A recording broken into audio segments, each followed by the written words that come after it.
Hi, my name is Sanatan Vinod. I'm the owner of Sammy Fitness Studio and also a strength and conditioning level 2 coach. I used to play cricket early in my life. I was a Chinaman googly bowler and I used to play for Cadence Cricket Academy. I was picked because of my bowling mainly.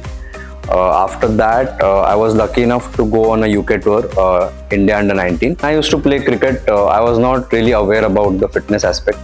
So I used to get injured a lot when I was young, and that actually stopped my professional cricket career.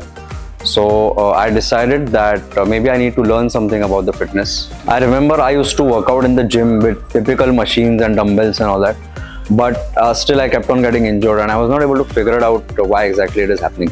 And that is when I came across functional training and CrossFit. The best part about these exercises is you are not dependent on all the machines, and all the movements that you do during functional training or CrossFit, they're actually almost simulated on the ground. So it definitely helps all the athletes, mainly cricketers. I started Sammy Fitness Studio around 8 years ago, and basically I built it in my house. So this was never like a proper gym setup. When I started, it was just like 500 square foot area. Very recently, Maharashtra Premier League took place at Gahunje in Pune, and I feel really happy to say that almost 20 male cricketers were from Sammy Fitness Studio and 8 female cricketers from my studio. So during the early days, I was very lucky enough to work with a lot of wonderful people. Mainly Harshad Khadiwale, who's a Maharashtra Ranji player, Harmanpreet Kaur, who is India women's captain, also Kavita Patil, who used to play for Railways, and Harshal Pathak, who is now head coach of Thailand's women cricket team. Also Kedar Jadhav visited the studio. I was really pleased during that time.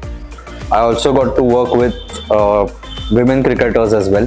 To name a few, Anuja Patil, who represented India, Poonam Khemnar, who plays for RCB, and also Kiran Navgire, who has represented India. To be honest, the main purpose behind starting my own fitness studio was I kept on getting injured as a cricketer, and I thought it should not happen to anyone else. So I decided that I need to learn something. There's something that I'm missing. So the relevant education was very important to me. That's when I came across ISST, and the first course I did was diploma in sports science. And then later on, I was also interested about the mind, how the mind works, because that is also an important aspect of the game. So I also did sports psychology. After working with a lot of state cricketers, I realized that I need to expand my knowledge, and that's when I came across level 2 in strength and conditioning. So I went to Australia to do the course with Australian Strength and Conditioning Association. I was staying in Sydney, and as luck would have it, during the same time, World Cup, Women's World Cup 2020 was also happening in the same city. And during this time, I was very fortunate enough to actually conduct a session for Thailand cricket team before their match against Pakistan. As a strength and conditioning coach, I usually work with cricketers. So my schedule usually depends on their schedule because they also play a lot of games. So it's different during season, it is different during off season. During the off season, cricketers usually spend a lot of time in the gym. So obviously my workload also increases.